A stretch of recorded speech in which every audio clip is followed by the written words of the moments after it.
Sir, Mr. Favor? No, I agree with Mr. Graves on that. Okay. Just briefly, I also just want to note, particularly for the two pilots, and I have a question for Mr. Grush.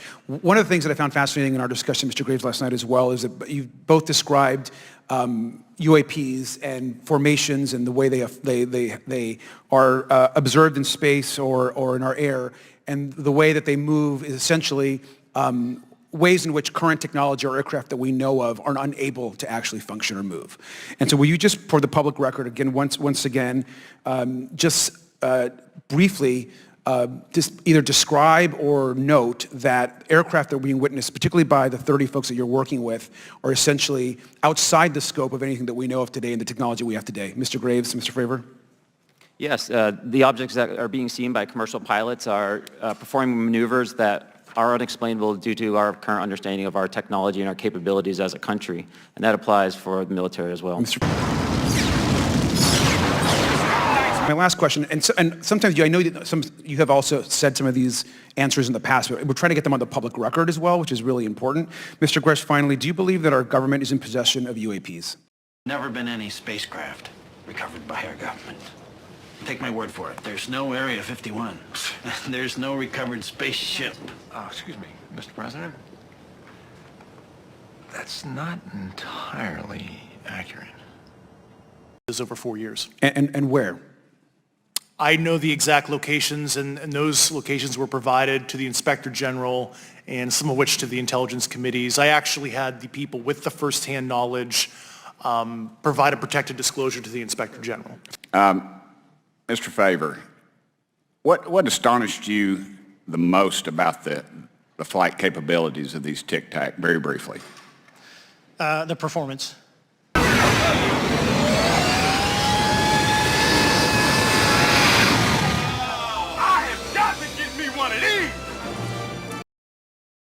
Absolute performance. It was. And you're not aware of any other objects that anybody in the world has, in this world, that has those capabilities?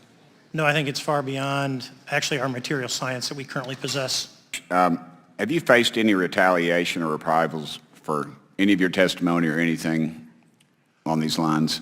Yeah, I have to be careful what I say in detail because there is an open whistleblower reprisal investigation on my behalf, and I don't want to compromise that investigation by providing anything that may help provide somebody information. But it was very brutal and very unfortunate, some of the tactics they used to hurt me both professionally and personally, to be quite frank. Enough to find the rebels' hidden fort.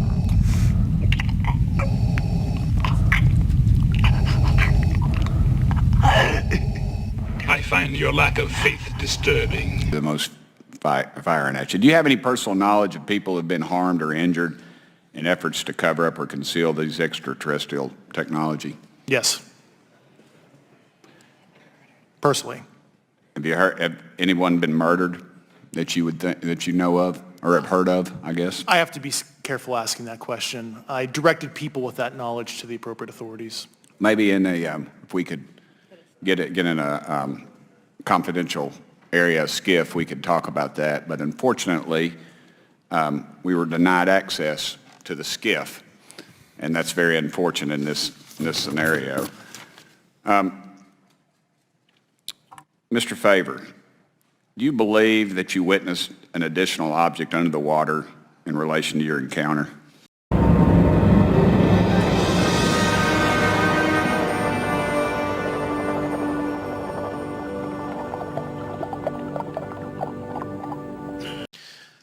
I will say we did not see an object. There was something there to cause the whitewater, and when we turned around, it was gone, so there was something there that obviously moved. Okay, it was not the same object, though, that you were looking at, correct? No, we actually joked that the Tic Tac was communicating with something when we came back, and because the whitewater disappeared. We were, in another instance, we're told about the capabilities of a jamming during viewing of when there were some people chasing some of these objects. Did you experience any of that jamming or interrupting your radar or weapons system? My crew that launched after we landed experienced significant jamming to the APG-73 radar, which was what we had on board, which is a mechanically scanned, very high-end system prior to the APG-79. And yes, it did pretty much everything you could do: range, velocity, aspect, and then it spit the lock, and the targeting pod is passive. That's what we were able to get the video on. Are there common characteristics to the UAPs that have been cited by different pilots, and can you describe what the convergence of descriptions is? Certainly. We were primarily seeing dark gray or black cubes inside of a clear sphere. I'm sorry, dark gray or black cubes? Yes, inside of a clear sphere, where the apex or tips of the cube were touching the inside of that sphere. And that was primarily what was being reported when we were able to gain a visual tally of these objects. Mr. Grush, what about you? What was your experience after you came forward? Well, it's only been about 2 months or so, so I guess my experience has been overwhelming support from former colleagues of mine that have privately messaged me, and I do appreciate that. But I do have knowledge of active planned reprisal activity against myself and other colleagues, and it's very, very upsetting to me. Coming from where? Certain senior leadership at previous agencies I was associated with. And that's all I'll say publicly, but I can provide more details in a closed environment. Okay. Well, I hope you understand that there would be bipartisan rejection of any attempt to vilify, demonize, or engage in other reprisals against our witnesses and people who are telling the truth from their perspective. Yeah, there were certain colleagues of mine that were brutally administratively attacked, and it actually makes me very upset as a leader to see that happen to other coworkers and actually superiors of mine over the last 3 years. How do you account for that response? That seems like a bizarre response. I call it administrative terrorism. That's their quiver, their tool in the toolbox to silence people, especially the career government service cares about their career, cares about their clearance, their reputation to climb the ladder. And when you threaten that career path, a lot of people back off. But I'm here to represent those people. 19th of April, Dr. Kirkpatrick, head of AARO, had said that he did not find any evidence of UAPs. You also stated that you had, in your interview, that you had briefed him on information that you were uncovering, but that he did not follow up with you. Were the items that you divulged to him pertinent to national security? Yes, him and I had a classified conversation in April 2022 before he took over AARO in July 2022, and I provided him some concerns I had. Do you know why he might not have followed up with you? Unfortunately, I cannot read his mind. I wish he did. I was happy to give sage counsel to him on where to look when he took the helm of AARO. For Mr. Graves, can you please explain to me in detail the event that occurred at Vandenberg Air Force Base? Certainly. In the 2003 timeframe, a large group of Boeing contractors were operating near one of the launch facilities at Vandenberg Air Force Base when they observed a very large 100-yard sided red square approach the base from the ocean and hover at low altitude over one of the launch facilities. This object remained for about 45 seconds or so before darting off over the mountains. There was a similar event within 24 hours later in the evening. This was a morning event, I believe 8:45 in the morning. Later in the evening, post-sunset, there were reports of other sightings on base, including some aggressive behaviors.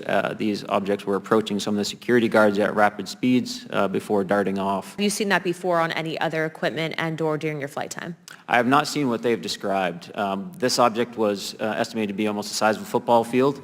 And I have not seen anything personally that large. In regards to the reporting procedures that Mr. Garcia had addressed on, as well as Representative Burchett, with the FAA, to your understanding, pilots that are seeing this, commercial airline pilots, are they receiving cease and desist letters from corporations for coming forward with information in regards to safety for potential airline passengers? I have been made privy to conversations with commercial aviators who have received cease and desist orders. So the American public should know that corporations are putting their own reputations on the basic, not the line, but ahead of the safety of the American people. And I think, would you agree with that statement? It appears so. Let's talk about the laws of physics for a second. Mr. Graves and Commander Faber, I heard you talk about speed. When those objects broke the sound barrier, did they make a sonic boom? I was in a jet. You can't hear anything. It's kind of loud in there. Yeah, you're not able to actually personally tell within the vehicle. I will say the objects that we were seeing, they were spherical, and they were observed up to Mach 2, which is a very non-aerodynamic shape. What about G-forces? Let's talk about G-forces of those vehicles. Could a human survive those G-forces with known technology today? No. No, not for the acceleration rates that we observed. Okay. What about what they look like? How close did you get? Did you see a seam or a rivet or a section? And what I mean is, obviously, the jets you're flying have all those things. Did these objects have those? Do you want to go, Ryan? I didn't have the detail to be able to tell that. So we got within a half mile at Tic Tac, which people say that's pretty far, but in airplanes, that's actually relatively close. No, it was perfectly white, smooth, no windows, although when we did take the original FLIR video that is out there, when you put it on a big screen, it actually had two little objects that came out of the bottom of it. But other than that, no windows, no seams, no nothing. Mr. Grush, as a result of your previous government work, have you met with people with direct knowledge or have direct knowledge yourself of non-human origin craft? Yes, I personally interviewed those individuals. Mr. Grush, as a result of your previous government work, have you met with people with direct knowledge or have direct knowledge yourself about ATs, advanced technologies that the U.S. government has? Based on conventional advanced tech, I was briefed to the preponderance of the Defense Department's both space and aerospace compartmented programs, yeah. Do you have knowledge or do you have reason to believe that there are programs in the advanced tech space that are unsanctioned? Yes, I do. Okay. Yeah. And when you say that they're above congressional oversight, what do you mean? Complicated question.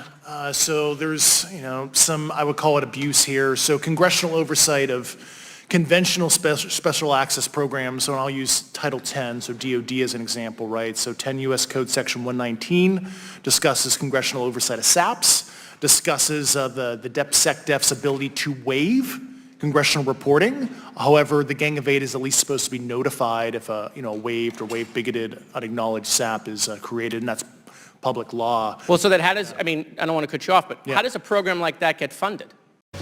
You don't actually think they spend $20,000 on a hammer, $30,000 on a toilet seat, do you?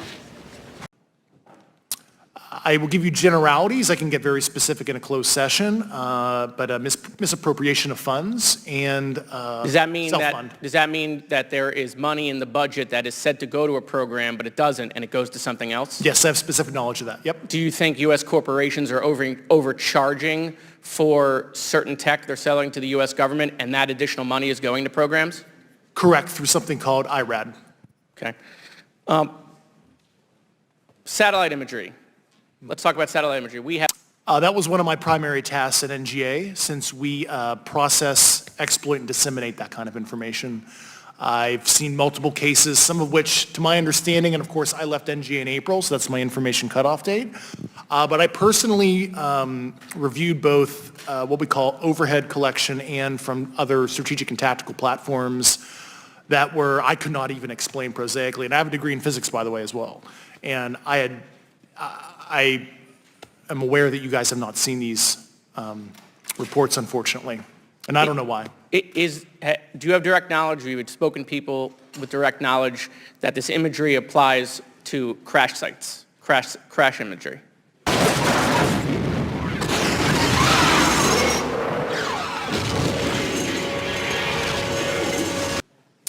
I can't discuss that in an open session. Okay.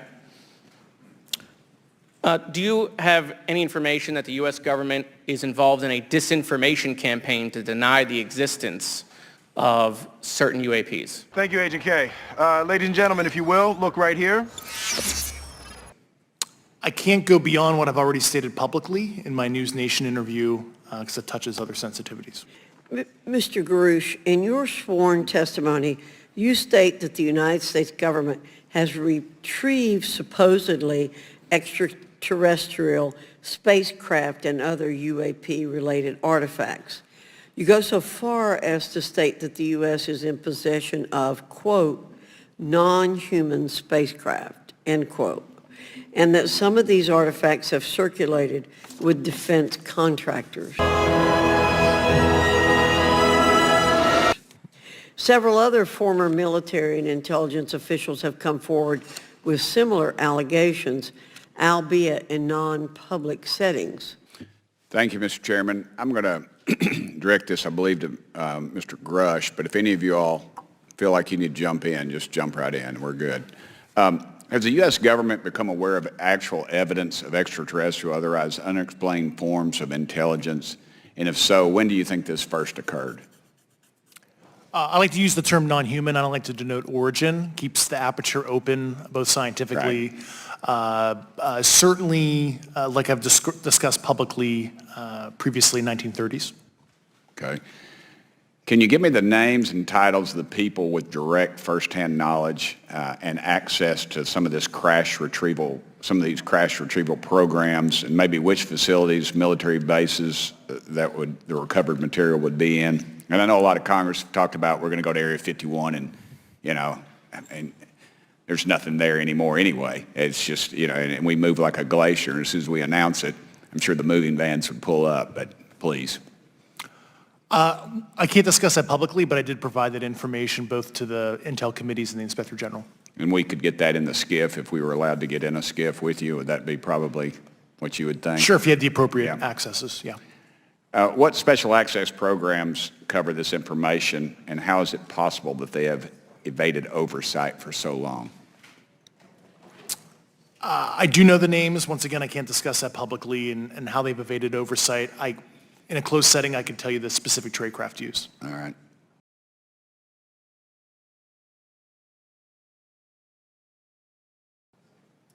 When do you think those programs began, and who authorized them?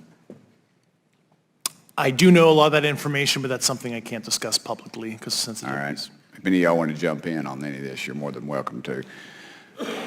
What level of security clearance is required to fully access these programs?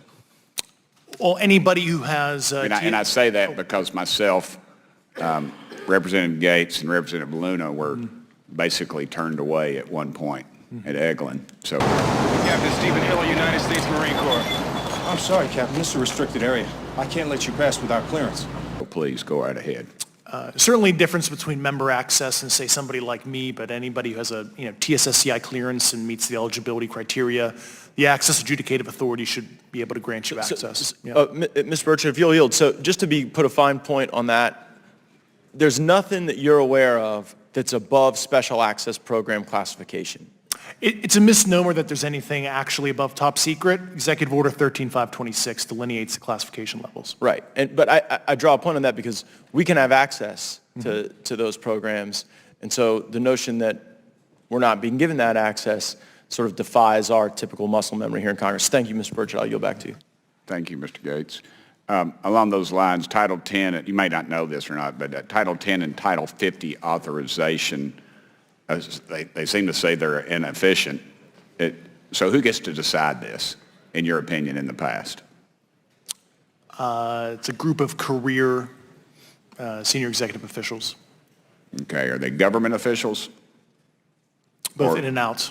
Do what? Both in and out of government, and that's about as far as I can go there. Yeah. All right, well, that leads to my next question. Which private corporations are directly involved in this program? How much taxpayer money has been invested in these programs, to your knowledge? I mean, we know we audit the Pentagon every year, and I've been here 5 years, and they failed the dadgum thing every year. They lose over $1 billion a year, we think, and I was told the Department of Defense maybe 60% of their assets are unaccounted for, whatever the heck that means. In the public sector, you go to jail for that kind of crap. So tell me. Yeah, I know when I'm a dollar off of my DTS travel voucher, I get hammered, but it seems like it doesn't work the other way, If you sell over $600 worth of stuff on eBay now, you get a call from the IRS. So please, what corporations? Yeah, I don't know the specific metrics towards the end of your question. The specific corporations I did provide to the committees in specific divisions, and I spent 11 and a half hours with both Intel committees. So. Okay, has there been an active U.S. government disinformation campaign to deny the existence of unidentified aerial phenomena, and if so, why? I can't go beyond what I've already espoused publicly about that. I'm told to ask you what that is and how to get it in the record. What have you stated publicly in your interviews for the congressional record? Yeah. If you reference my News Nation interview and I talk about a multi-decade, campaign to disenfranchise public interest, basically. Yeah. Yeah, I'm familiar with at least the UAP Task Force 2019 Security Classification Guide. I think it's fair. I did actually help author that with the director. You got a bias that way then. But I will say, I'll call it a lazy attitude about declassifying videos. I mean, I've seen some of the videos of the recent shoot-down, and I saw no reason that couldn't have been released as long as they mask, some data. The American people deserve to see that imagery in full motion video. I would think, well, in my opinion, I will say things are overclassified. I know for a fact the video or the pictures that came out in the 2020 report that had the stuff off the East Coast, they were taken with an iPhone off the East Coast. A buddy of mine was one of the senior people there, and he said they were originally classified at TSSCI. And my question to him was, what's TSSCI about these? They're an iPhone literally off the vacapes. That's not TSSCI. So they're overclassified, and as soon as they do that, they go in a vault, and then you all have to look for them. And so I want to get down to, if we can, some specifics, right? So at one point you had said that there has been harmful activity or aggressive activity. Has any of the activity been aggressive, been hostile in your reports? I know of multiple colleagues of mine that got physically injured. And the activity, and I got by UAPs or by people within the federal government? Both. Okay, so there has been activity by alien or non-human technology and or beings that has caused harm to humans. I can't get into the specifics in an open environment, but at least the activity that I personally witnessed, and I have to be very careful here because they tell you never to acknowledge tradecraft, right? So what I personally witnessed myself and my wife was very disturbing. Okay. One of my constituents actually sent this next question, and I figured I'd ask it since I had the same thought. You've said that the U.S. has intact spacecraft. You said that the government has alien bodies or alien species.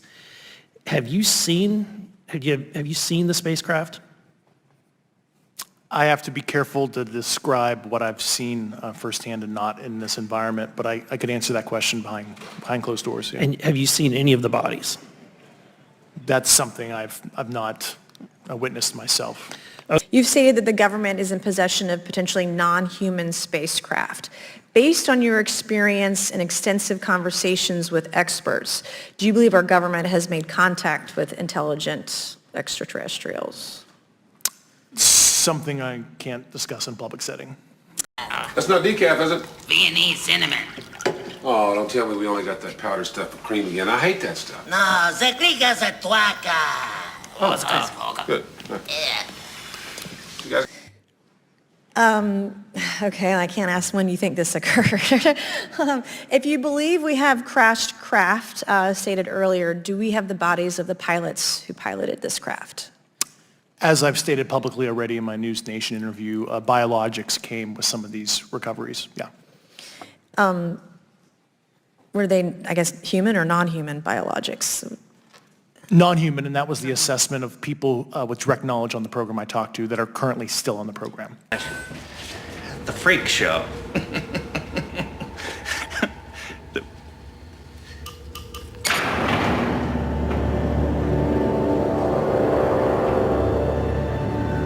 And was this documentary evidence, this video, photos, eyewitness? Like, how would that be determined?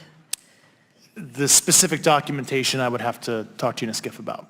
What agencies or organizations, contractors, et cetera, do we need to call in to get these questions answered, whether it's about funding, what programs are happening, and what's out there?